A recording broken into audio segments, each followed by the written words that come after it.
Welcome everyone to Monday Match Analysis. I'm Gill Gross. Daniil Medvedev is your 2023 Rome champion. He wins the 20th title of his career, his first on clay, his fifth of the season. Passes Carlos Alcaraz, now leads the tour. Beating Holger Rune in the final, 7-5, 7-5.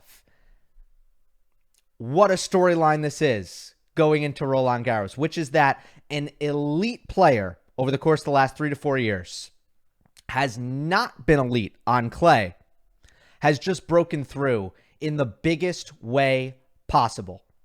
Unbelievable. Excited to talk about the match. I want to discuss later on how important Medvedev's fitness was in this match, how important his offense off the ground was. I want to discuss Rune and just the range of styles he can play within one match, and if that's good, if that's bad, what does that mean? But first, we got to address what's happened here, big picture. And if you watch all my stuff, listen to all my stuff, you will have heard a lot of this before. But we need to package this here. So I apologize for repeating myself on some of this stuff, but let's close the book on this, because I have a feeling going forward, it's going to be a lot less of a storyline and a lot less of a question mark. And we've gotten some clarity, I think, on what the deal is with Medvedev on clay. And this is a great moment to just look back and try to understand what's happened here. So let's start with, why was he so bad? From 2020 to 2022, his record on clay was 9-7, with most of those wins coming at Roland Garros. Almost zero of that success coming Monte Carlo, Madrid, Rome. Although Monte Carlo, he hadn't played for the last 2 years, so scratch that part of it. So first, why was he so bad? In terms of what his game brings to the table, 3 reasons. The movement, which is a massive part of what Daniil Medvedev does. He's as good a defender as there is. Wasn't comfortable on the clay. Didn't have his footing. Didn't really know how to slide correctly. Never really moved all that well. The serve, the first serve, huge weapon. Big part of what Medvedev does. That's going to be diminished on the clay. Not just for Daniil, but for basically everybody. And lastly, his ground stroke game. There are a lot of things that are amazing and awesome about it. The consistency, yup. How low his flat trades are able to stay. I think that's a big deal. The depth, the precision, it's all good. But not the weight of shot. The weight of shot was not a strength of the Medvedev ground game. And on clay, that is of elevated importance, because the ball is going to lose so much speed when it hits the court surface, especially if you don't hit with a lot of topspin, which Medvedev does not, that it takes a little extra oomph to generate offense. You need more power. You need more weight of shot.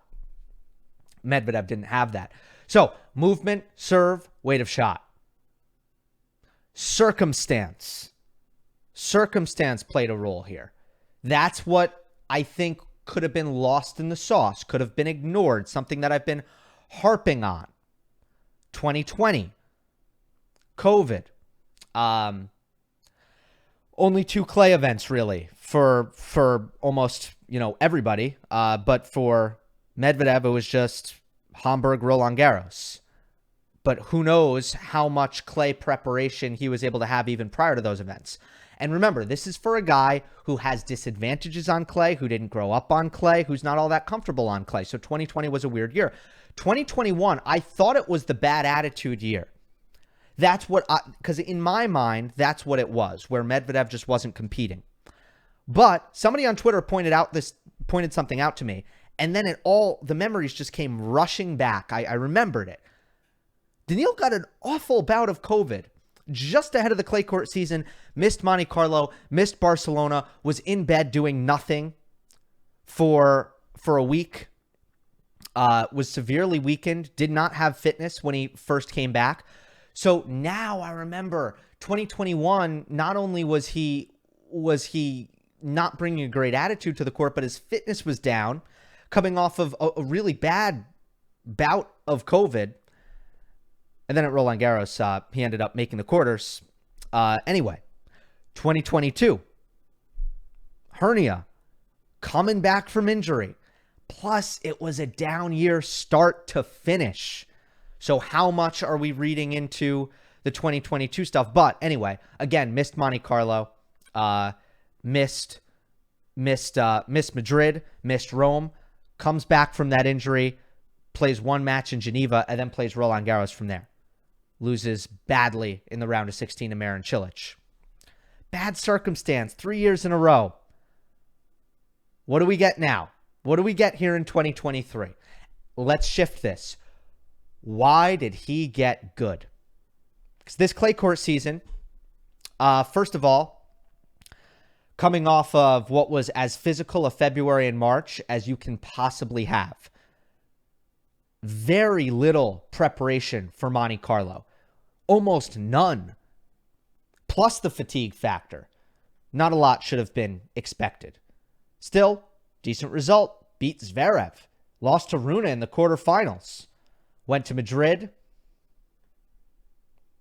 And lost to Karatsev round of 16. So, he hadn't really proven anything at that point. But that all changed this week, of course. After he lost early in Madrid, he got some hard practice sessions in, worked on the sliding, worked on the heavier, spinnier forehand, and said, look, this is great. I haven't gotten this kind of time to practice on clay in a long time. And going into Rome, he said he felt great. He said he was confident. And as we'll get to, when Medvedev says stuff, we should believe him. So, full season of practice, full clay court season. Hadn't had that. Plus committed attitude. The stuff he was working on the practice court, he got competitive about it.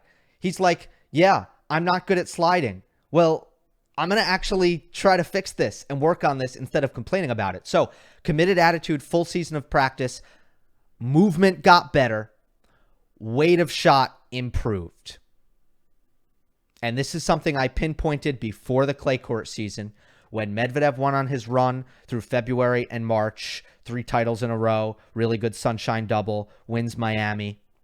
It's something I highlighted then that, this whole thing with Medvedev going to the softer Technofiber string, which provided him more easy power, that might be something that clogs up one of the clay court obstacles. And it did. So here is Medvedev winning Rome. Masters 1000 on clay, had never won a match. And before we continue on, one drum I was always beating. One thing I've said since 2021 is that the delta between Medvedev on hard court and clay court was always far wider than modern surface and style homogenization allows for. In other words, if you look at how hard court tennis is played nowadays and how clay court tennis is played nowadays, it's too similar. It's too much the same for there to have been such a big difference between Medvedev on hard and clay. So in many ways, this was just inevitable regression to the norm. This was always how it was going to be to an extent. The only surprise here is that it has swung to such extremes, that it went from 9-7 on clay, which is ordinary. That means, that makes you just kind of like slightly above 500 means you're a top 40 kind of player. All right, it's pretty good, but it's pretty ordinary. to someone who's winning the Rome Masters. The only surprise here is that it swung to such extremes, because there was always going to be clay court improvement for Medvedev from what we have seen from previous years. That is how it is. So what do we learn from this? Always expect that if there's that, and by the way, clay to hard court, same thing. Always expect, Casper Ruud kind of proved this correct last year, that if there's a level of success happening on hard or clay, that to a large extent, not 100%, but to a large extent, it is going to transfer over, because that is a reality of modern tennis. We are no longer in the days of the 80s and the 90s and the early 2000s, where you have completely different kinds of players winning Roland Garros as you do Wimbledon. And in the case where you have the same players winning both, they are completely changing their styles, like Bjorn Borg winning channel doubles by grinding from behind the baseline with heavy topspin at Roland Garros and then serve and volleying at Wimbledon. Those days are over. That being said, I don't want to take the surprise factor out of this. I don't want to say in no way am I on some kind of high horse of expecting this.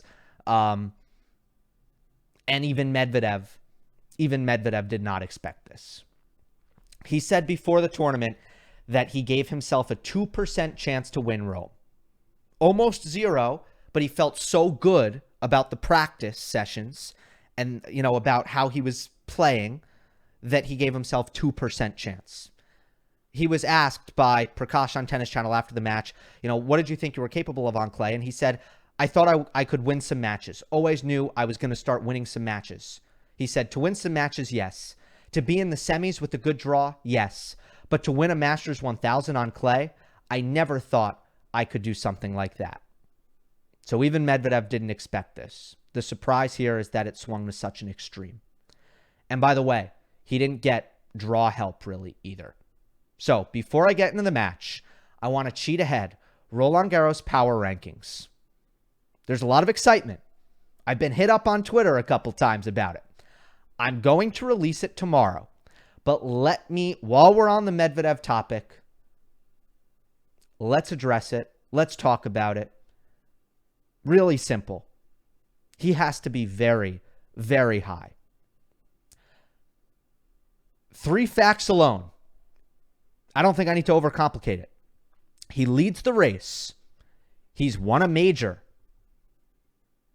And now he's won Rome. And again, not much draw help. He beat Tsitsipas. He beat Rune. He beat Zverev. I don't put nearly as much weight into the Zverev win. But he beat Tsitsipas and he beat Rune. And both of those players are towards the top of the RG power rankings. Let's get into the match.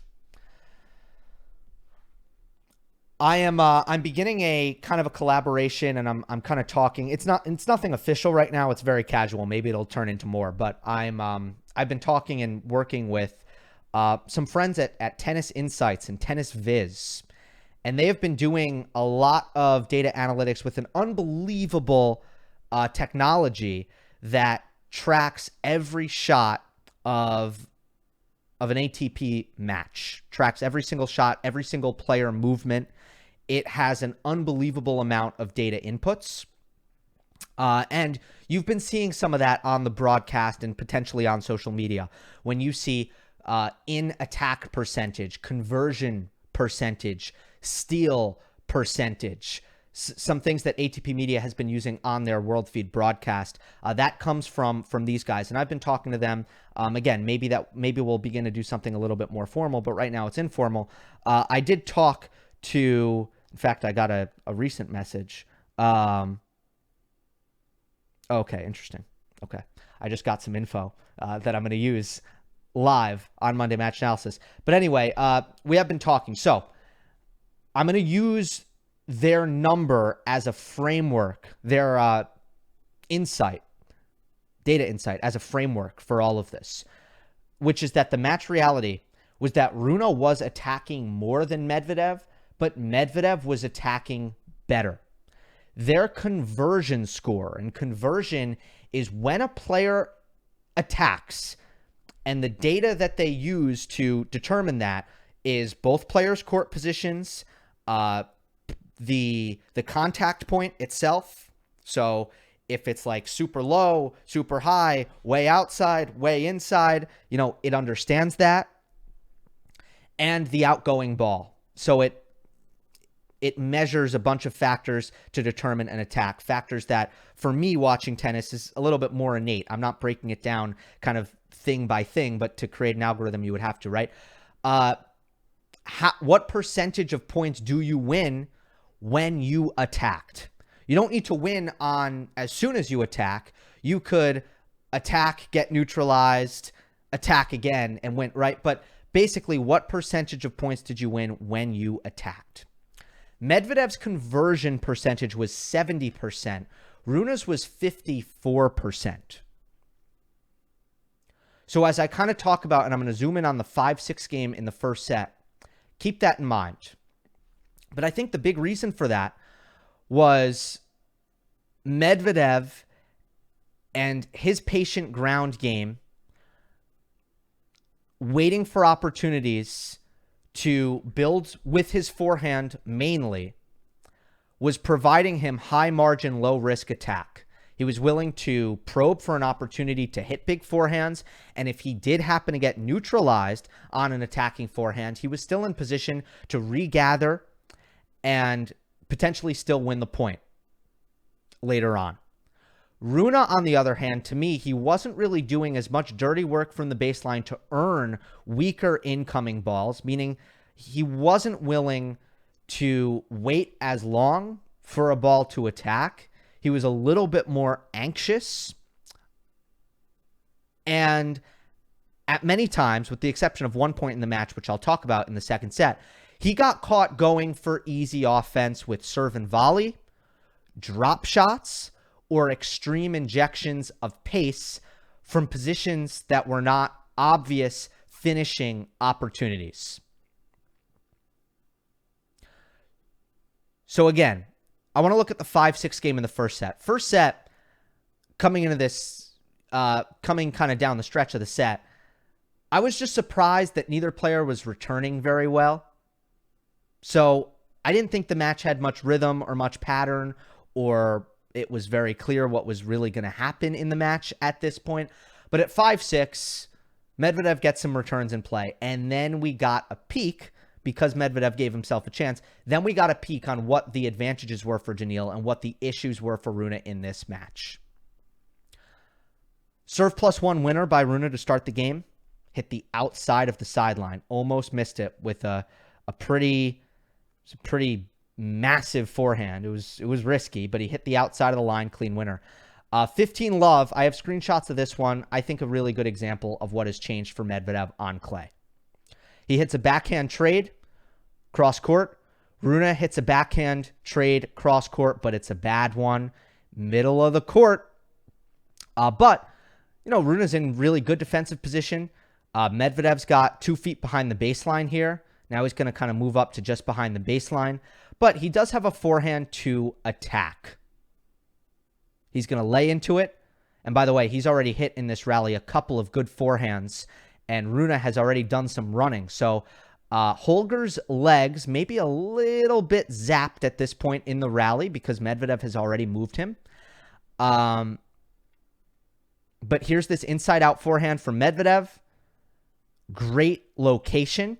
He gets some good width on this, but he's not really flirting with the sideline either, so he's found a very good target. This is a high-margin, aggressive forehand, and he's going to draw the error here. So what did we see? We saw Rune in good defensive position. We saw Medvedev behind the baseline, yet Medvedev had enough juice and enough fizz in his forehand to do point-ending damage from that position, making Holger pay for a bad trade. But let's say Rune defended this successfully, no problem.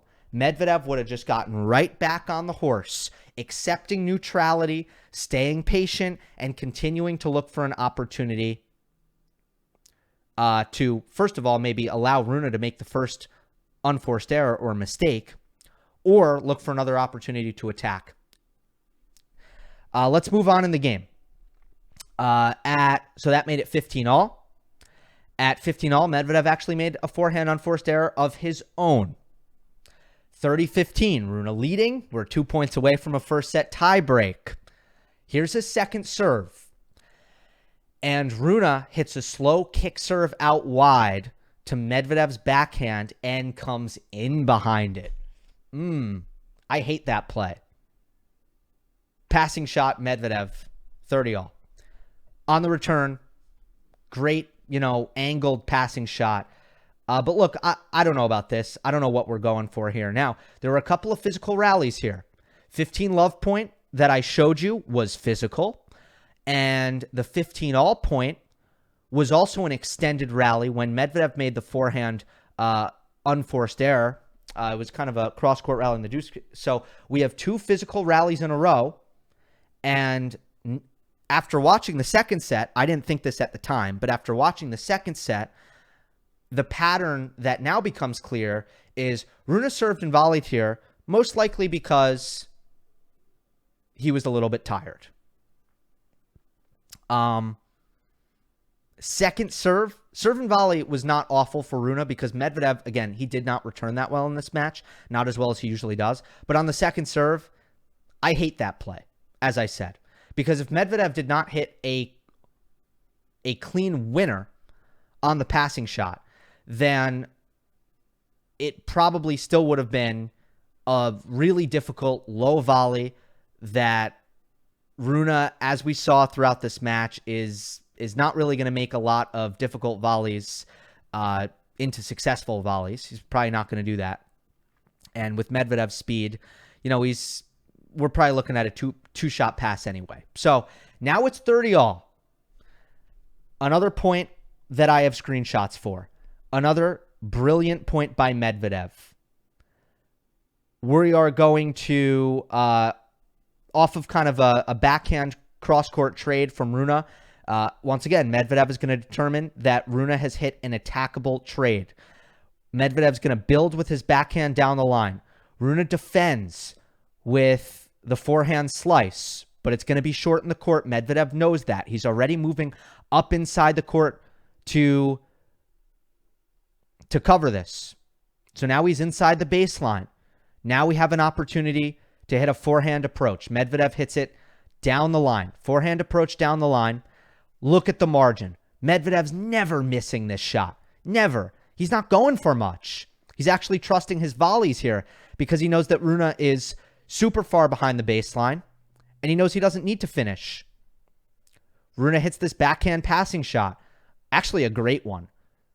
Great passing shot, but it doesn't matter. He's in such an awful position here that Medvedev still has a volley that, to Rune's credit, Medvedev is stretched out for it because it was a good passing shot. But stretch volley, drop volley, not perfect, but good enough. I don't show you the end of this point, but Rune actually gets there in time, but hits a kind of a dug-up lob that went long. Look at this offense. Look at this beautiful, beautiful baseline offense for Medvedev. Backhand down the line, build. Forehand down the line, approach. Drop volley, finish.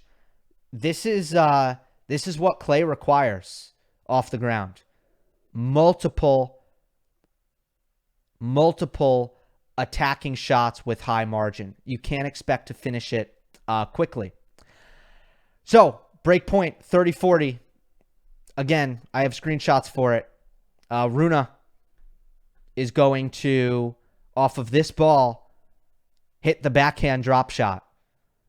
It's not really a ball that... It's not there. Rune's court position isn't good. He's well behind the baseline, about 6 feet behind the baseline. Medvedev's court position, it's not horrible. It's also like 6 feet behind the baseline. And that's going to make this drop shot really, really tough. Easy forehand winner cross-court for Medvedev off of that. So twice, Rune going for the instant offense, the drop shot from neutral. And this is the difference between Medvedev and Rune in a way, right? I kept stressing the fact that if Medvedev's attacks were unsuccessful, that it wasn't going to doom him. It wasn't going to necessarily mean that he was going to lose the point. But for Rune, when you serve and volley, it better work or you are going to lose, right? If you get neutralized, well, there's no turning back. If it doesn't work, there's no turning back. You're going to lose the point. Same thing with the drop shot. If you hit a bad drop shot, you've set up your opponent for something as easy as this. It's an easy winner here. It's a 9 out of 10, if not more, routine put away. That's what happens when you hit a drop shot that bad. So Rune is going for higher risk offense, and he's getting burned here twice. Plus, Medvedev was outstanding. And that created the break of serve in the first set. Does that paint the picture a little bit? Love Medvedev with the high margin, disciplined, baseline aggression. And even at one point here, willing to come forward and finish at net versus Rune, serve and volley, drop shot, really risky injections of pace because, again, he almost, at love all, he just made the forehand that he hit for a winner. Outside of the line, they had to check the mark. Drop shots. This was what I got a text for. 13 drop shots by Rune, 4 points won. So that conversion rate by Rune that we highlighted as only 54%, part of that is, well, you're drop shotting. That's an attack. And you're losing the majority of those points. And to me, it was not an execution problem. It was a decision-making problem. Usually it just wasn't there for him when he was trying it. Okay, transition. Next point. That was the first set. In the second set, I thought this became a lot about Medvedev's fitness versus Rune's fitness. Look, Muratoglu saw what was happening with Rune. He saw the impatience from Holger and how it was hurting him. And he said at the change of ends, and by the way, for a second, it did work as Rune played a really good opening game of the second set where he was just blowing the absolute cover off the ball and making shots. We've seen that before. Sometimes Rune, he's so talented that he doesn't necessarily need to have super disciplined shot selection in order to make a lot of great things happen on the court. So that's what happened, start of the second, but Medvedev got the break back.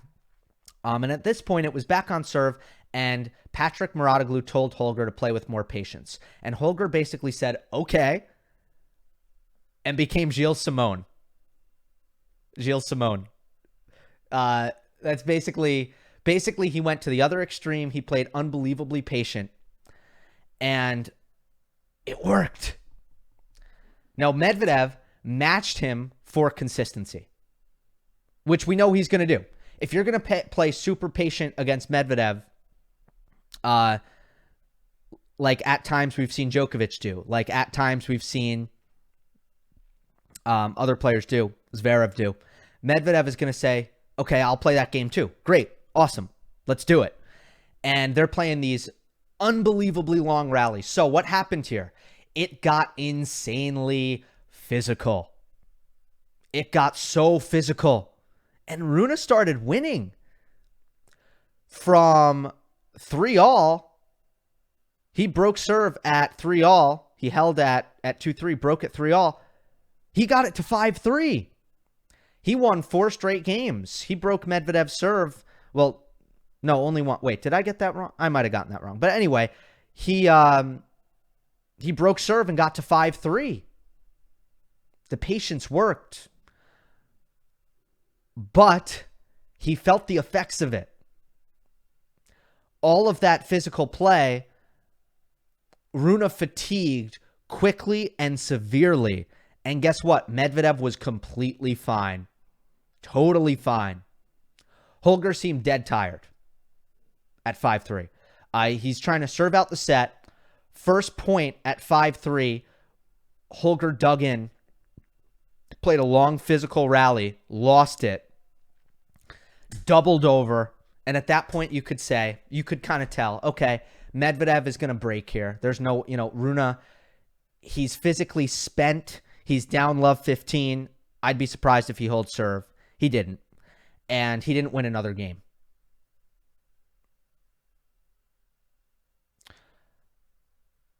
I guess first from the Medvedev standpoint, we've talked about this kind of juxtaposition. First of all,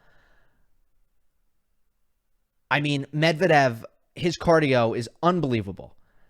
And after these long points, it was incredible to see that he, first of all, wanted to play as quickly as possible. He wanted to keep the cardiovascular pressure on, was barely breathing heavy, was barely making impatient shot selection decisions, was just willing to keep playing that style. Looked like he could go another hour doing it. And Rune was huffing and puffing and having to kind of almost make up for long rallies with short rallies on the tail end of that. That looks like something like, oh, long rally, tired, serve and volley. Something like that, right? Just like we saw kind of in that 5-6 game in the first set, after 2 long rallies, we saw the serve and volley behind the second serve. So Rune was doing that. Medvedev was totally fine. And not only does Medvedev have incredible fitness in these kinds of situations, he's also extraordinarily difficult to play against if you're tired. We've covered this in the past. He doesn't give you errors. He makes his returns. He keeps the ball deep. He extends points with his defense. He is a nightmare to play against if you are tired. And Rune became dead tired in the second set. After getting consistent, it worked, but it killed him. It killed him from 5-3 to 7-5. From a Rune standpoint, he played 2 3-setters in a row against top 5 opponents. By the way, stat, in case you haven't seen this stat, Rune is now, he was 7-1 before the final. He's now 7-2 in his career against top 5 players. Okay? That has nothing to do with the point I'm making. I just wanted to say it on this show in case any of you are kind of just haven't seen that somewhere. You should know the stat because it's incredible. Anyway, he played 2 3-setters against top 5 opponents in a row, but all of this was spread over the course of 5 days. His quarterfinal, his semifinal, and his final spread over the course of 5 days. So in theory, he should have been able to kind of deal with this in an ideal world. Plus, we also saw him fatigue in the Monte Carlo final. So I will say I have some questions about Rune's ability to withstand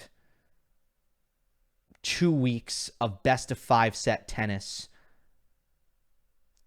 His ability to go all the way based on what I saw here in Rome. I do have those questions. Rome, Monte Carlo, obviously when he first came up in his career, the endurance was the biggest question mark surrounding Holger Rune because he kept cramping. Now, credit to him, he solved the cramping stuff. That doesn't happen anymore. That's no longer an issue. But the endurance factor is still probably a thing right now for Rune. Another thing that was so interesting, though, in this match is that he could play completely different styles, oscillate between different styles in these short spans and extreme opposite ends. We're talking, I said he started playing like Gilles Simon. We're talking full out grinder, full out to full out aggressive baseliner to, crafty net rusher, serve and volley, field player. Like we're seeing the broadest of broadest spectrums for Rune. And I've had to kind of adjust how I feel about it because when it first hit me throughout this season, the way it hit me was this guy, he doesn't know who he is. He has no identity. He doesn't really know how he needs to play or wants to play. He's erratic. And I was looking at it in such a negative way, the fact that there were just so many different ways of playing. And I think that was wrong. I'm starting to appreciate some of the benefits of this. Now, do I think that at some point there is going to be a much more polished version of this and that he is going to get a better feel for his shot selection, point in, point out, match in, match out? Yes.